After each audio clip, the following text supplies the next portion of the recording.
अपना ही नहीं समाज का भी हित सोचें।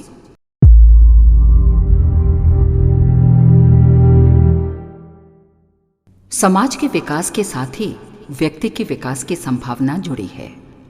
समाज से पृथक रहकर अथवा उसके हित की ओर से विमुख होकर कोई भी व्यक्ति उन्नति नहीं कर सकता। जब जब मनुष्यों के बीच सामाजिक भावना का ह्रास होता है, तब तब समाज में कलह और संघर्ष की परिस्थितियां बढ़ने लगती हैं। चारों ओर अशांति और असुरक्षा का वातावरण व्याप्त रहने लगता है।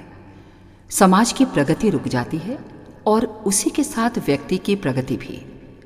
इसी हानि से बचाने के लिए हमारे समाज के निर्माता ऋषियों ने वेदों में स्थान स्थान पर पारस्परिक सहयोग और सद्भावना का उपदेश दिया है।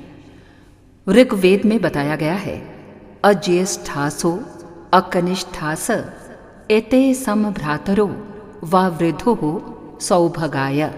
इस वेद वाक्य का आशय यही है कि हम सब प्रभु की संतान एक दूसरे के भाई भाई हैं। हम में न कोई छोटा है और न कोई बड़ा। यह एक उत्कृष्ट सामाजिक साधना है। इसी भावना के बल पर ही तो भारतीय समाज संसार में सबसे पहले विकसित और समुन्नत हुआ। इसी भावना के प्रसाद से उसके मनीषियों ने संसार में सभ्यता का प्रकाश फैलाने का श्रेय पाया और इसी बंधुत्व की भावना के आधार पर वो जगत गुरु की पदवी पर पहुंचा है। इसके विपरीत जब से भारतीय समाज की वैदिक भावना क्षीण हो गई, वो पतन की ओर फिसलने लगा और यहाँ तक फिसलता चला गया कि आर्थिक, राजनीतिक और धार्मिक गुलामी तक भोगनी पड़ी।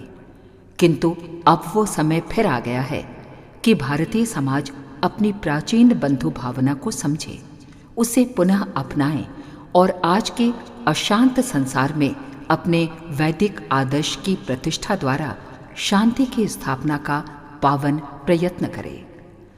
शाश्वत सिद्धांत है कि दूसरों को उपदेश देने और मार्ग दिखलाने का वही सच्चा अधिकारी होता है जिसका आचरण स्वयं उसके आदर्श के अनुरूप हो। इसलिए आवश्यकता इस बात की है कि पहले हम अपनी भावनाओं और व्यवहार में सुधार करें, उसमें पारस्परिक भाईचारे का समावेश करें और तब संसार के सामने वसुधैव कुटुंबकम का आदर्श उपस्थित करें। इस सुधार को सरल बनाने के लिए सबसे पहले व्यक्ति और समाज का संबंध समझना होगा। एक के विचारों और कार्यों का दूसरे पर क्या प्रभाव पड़ता है, ये जान लेना होगा। जीवन निर्वाह करने के लिए कुछ साधन परिस्थितियां और कुछ सहयोग अपेक्षित होता है। ये सब सुविधाएं समाज में समाज द्वारा ही प्राप्त होती हैं। एक अकेला व्यक्ति न तो इन्हें उत्पन्न कर सकता है और न ही इनका उपयोग। इनके लिए उसे समाज पर ही निर्भर होना होगा। विभिन्न शिक्षण संस्थाएं, उनमें कार्य करने वाले व्यक्ति, जीवन निर्वाह के साधन, ज्ञान विज्ञान की सुविधाएं, अन्वेषण, आविष्कार, व्यापार, व्यवसाय, अनुभव और अनुभूतियां आदि मानव विकास के जो भी साधन माने गए हैं, उनकी उत्पत्ति समाज के सामूहिक प्रयत्नों द्वारा ही होती है। किसी का मस्तिष्क काम करता है तो किसी के हाथ पांव, किसी का धन सहयोग करता है तो किसी का साहस। इस प्रकार जब पूरा समाज एक गति और एक मति होकर अभियान करता है, तभी व्यक्ति और समूह दोनों के लिए कल्याण के द्वार खुलते चले जाते हैं। एक अकेला व्यक्ति संसार में कभी कुछ नहीं कर सकता। समाज से पृथक रहकर अथवा समाज के सहयोग के बिना व्यक्ति एक कदम भी आगे नहीं बढ़ सकता। कोई विशेष प्रगति कर सकना तो दूर, इस पारस्परिकता के अभाव में जीवन ही संदिग्ध हो जाए। जीवन की सुरक्षा और उसका अस्तित्व समाज के साथ ही संभव है। समाज की शक्ति का सहारा पाकर ही हमारी व्यक्तिगत क्षमताएं एवं योग्यताएं प्रस्फुटित होकर उपयोगी बन पाती हैं। यदि हमारे गुणों और शक्तियों को समाज का सहारा न मिले तो वे निष्क्रिय रहकर बेकार चली जाएं। उनका लाभ न तो स्वयं हमको होगा और न ही समाज को। सच्ची बात तो यह है कि व्यक्तिगत जीवन नाम की कोई वस्तु ही संसार में नहीं है। हम सब व्यक्तिगत रूप में दिखते हुए भी समष्टि रूप में जीते हैं। व्यक्तिवाद को त्याग कर समष्टिगत जीवन को महत्व देना ही हम सब के लिए हितकर तथा कल्याणकारी है। समष्टिगत जीवन, समूहगत उन्नति ही हमारा ध्येय होना चाहिए।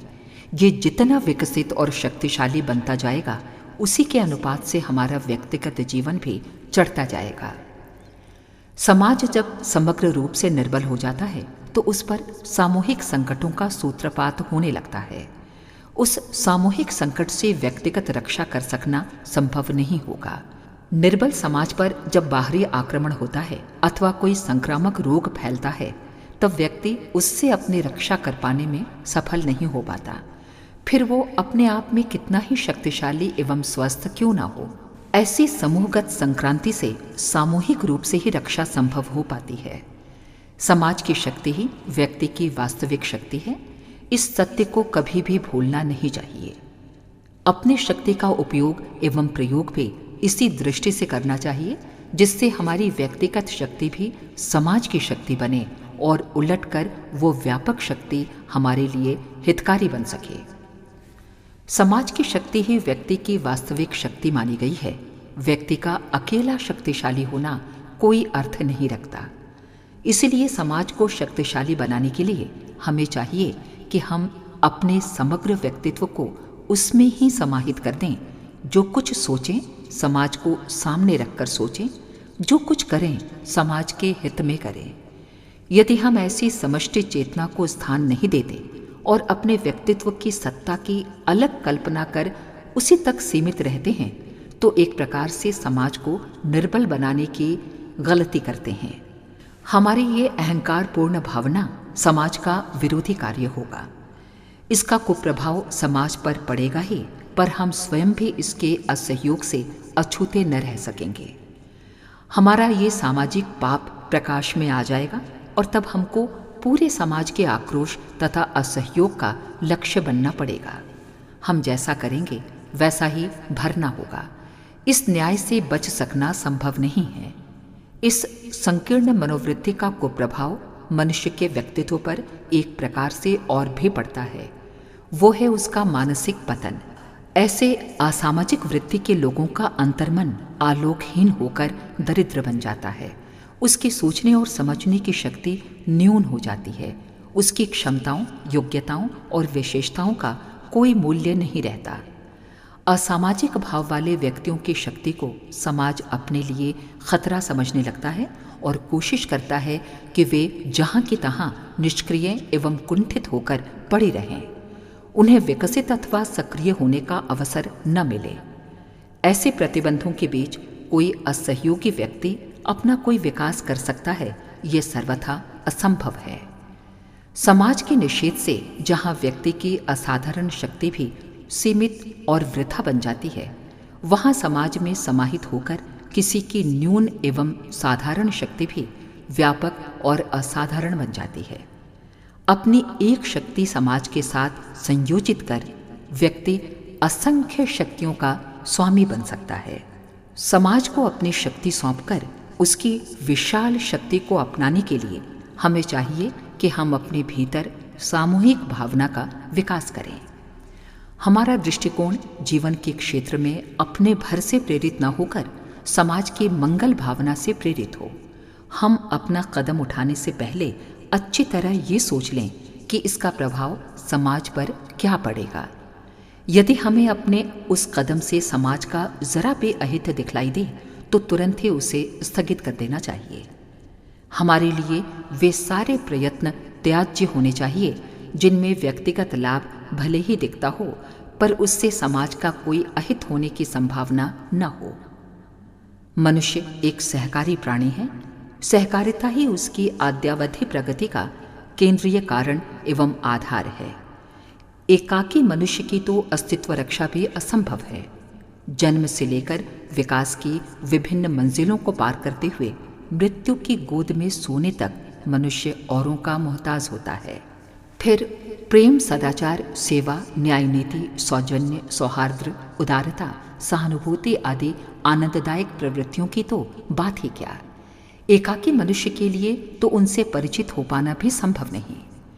सामाजिक, आर्थिक, सांस्कृतिक, औद्योगिक, वैज्ञानिक विकास के आधार सामूहिक प्रयत्नों से ही एकत्र होते रहे हैं। मनुष्य के सुख दुख का बहुलांश दूसरों की क्रिया एवं व्यवस्था पर अवलंबित है। मनुष्य ही क्यों, वृक्ष, वनस्पतियों, कीट पतंगों में भी सामूहिकता एवं सहयोग की प्रवृत्ति भरपूर है। धान के खेतों में चने के पौधों को उपयोगी अंश मिलता है जो कि धान के पौधे छोड़ जाते हैं। चने की फसल उस अंश का सदुपयोग कर बढ़िया बनती है। फिर चने के पौधे भी धान के लिए उपयोगी अंश छोड़ देते हैं। अरहर, ज्वार साथ साथ बोए जाते हैं। अरहर नाइट्रोजन खींचकर ज्वार को भी उसका समुचित अंश देती रहती है और दोनों विकसित होते हैं। आम की सघन छाया में पान की बेलें और नारियल की छाया में इलायची फूलती फलती है। चीकू का एक पेड़ अकेले में जितने फल देता है, समूह में होने पर प्रत्येक पेड़ उससे भी अधिक फल देता है। कीट पतंगों के जीवन में सामाजिकता भरपूर होती है। चींटी की सामूहिकता प्रसिद्ध है। मधुमक्खियों द्वारा मधु संचय सामूहिकता की शक्ति द्वारा ही संपन्न होता है। कोई चूहा जब किसी दीमक के किले में घुसता है तो सैकड़ों दीमक संगठित आक्रमण कर अपने डंकों के प्रहार से उसे मार डालते हैं। पशु पक्षियों में भी सामूहिकता की प्रवृत्ति के सुंदर स्वरूप की झांकी दिखाई पड़ती है। हाथी, हिरण, गाय आदि सामूहिकता के लाभों से भली भांति परिचित होते हैं और लाभ उठाते हैं। जीवाणुओं की सामूहिक हलचल ही जीवन गति है। एकाकी जीवन असंभव ही है। ये समस्त विश्व एक शरीर की ही तरह है। मनुष्य इसी का एक अंग मात्र है, इसलिए सामूहिकता उसकी नियति ही है। अहंकार में की गई सामूहिकता की अवहेलना घातक सिद्ध होती है। समाज से अलगाव व्यक्ति को एकाकीपन अथवा अभावों की पीड़क अनुभूति प्रदान करता है। सामूहिकता के अनेक अनुदान मनुष्य को विभूतिवान बनाते हैं। जो इन संपदाओं का सदुपयोग नहीं जानता वो दरिद्र रह जाता है। यूं फूल का अपना अलग महत्व भी है, पर महापुरुष या देवता के गले में लिपटने का सौभाग्य माला में गुथने पर ही प्राप्त होता है। ये गुथना तभी संभव है जब फूल सूत्रात्मा को आत्मसमर्पण कर दे। इस समस्त विश्व का सूत्रात्मा परमात्मा है। माला की मणियों या पुष्पों के मध्य पिरोए हुए धागे की तरह वही समस्त प्राणियों को परस्पर एक सूत्र में बांधे वसंत में वही प्रतिभासित हो रहा है। उस परमात्म सत्ता के बंधन में बंधे रहना ही श्रेयस्कर है। पृथकता के अहंकार से एकाकीपन की तुच्छता ही हाथ लगती है।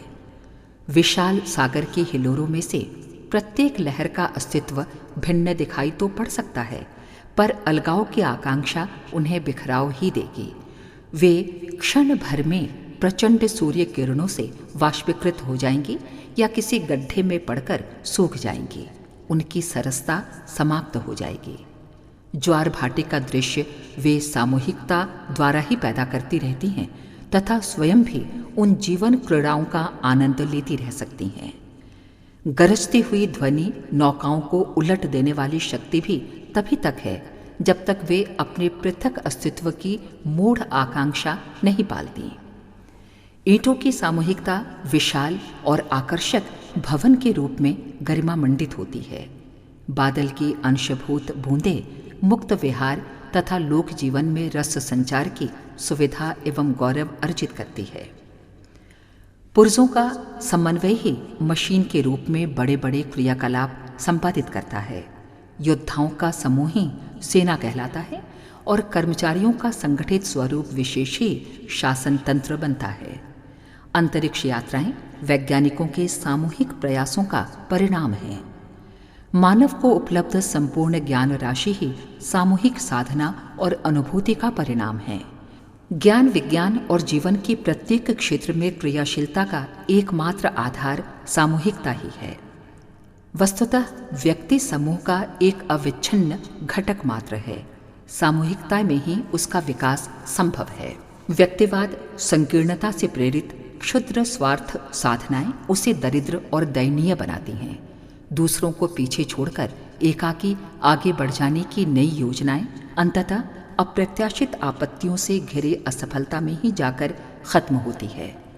पृथकता तभी तक लाभदायक दिखती है जब तक वो कल्पना में सीमित है। व्यवहारिक क्षेत्र में उतरने पर उसका खोखलापन ही सामने आता है। समाज से अपने को पृथक मानने की परिणति आशंका, अनिश्चित और भय से भरी मनस्थिति में ही होती है। निजी स्वार्थों के लिए नीति मर्यादाओं का उल्लंघन कर समूह स्वार्थ की उपेक्षा करते चलने पर उसे समष्टि सहयोग से तो वंचित रहना ही पड़ता है, जो आनंद, उल्लास और संतोष का प्रमुख आधार है। साथ ही प्रतिक्रिया स्वरूप न केवल लोक निंदा मिलती है, अपितु सामाजिक दंड भी भोगना पड़ता है। यदि धूर्ततापूर्ण छीना झपटी से समाज में प्रतिष्ठा बना ली जाए तो भीतर असुरक्षा, आत्महीनता, अशांति और असंतोष ही बढ़ता है। संविधाओं का एकाकी उपयोग विकृतियों को ही पैदा करता है। भीतर आत्मग्लानि, परिवार में आपाधापी मचाती है, बाहर ईर्ष्या द्वेष की वृद्धि होगी, अंत में तिरस्कार, पतन और एकाकीपन ही हाथ लगता है। उस समय सामूहिकता की तीव्रतम इच्छा मन को मथती ललचाती है और सह का विश्वास खो देने पर तो एकाकीपन की घुटन बढ़ती ही जाती है। व्यक्तिगत बड़प्पन का फेर हमें अंततः संकीर्णताओं में ही घेर कर रख देता है। आनंद उल्लास का मार्ग यही है कि अपने आप को समाज का एक घटक अनुभव किया जाए। समूह का एक अंग हम हैं ही, अतः उसी रूप में ही रहें। सबकी उन्नति में ही हमारी उन्नति है। ये तथ्य पहचानने पर ही प्रगति और उत्कर्ष संभव है। उपलब्ध प्रतिभा, संपदा एवं गरिमा समाज का ही अनुदान है। उसे सज्जनतापूर्वक समाज को लौटा देना ही कर्तव्य भी है और यही सच्ची उपलब्धियां भी बनती हैं। अगर आपको हमारी यह वीडियो पसंद आई हो तो इसको लाइक, कमेंट और शेयर जरूर करें और हमारे YouTube चैनल ऋषि चिंतन को सब्सक्राइब भी कर लें। साथ ही बेल आइकन को दबाएं ताकि आपको आने वाली वीडियोस की नोटिफिकेशन मिलती रहे। धन्यवाद।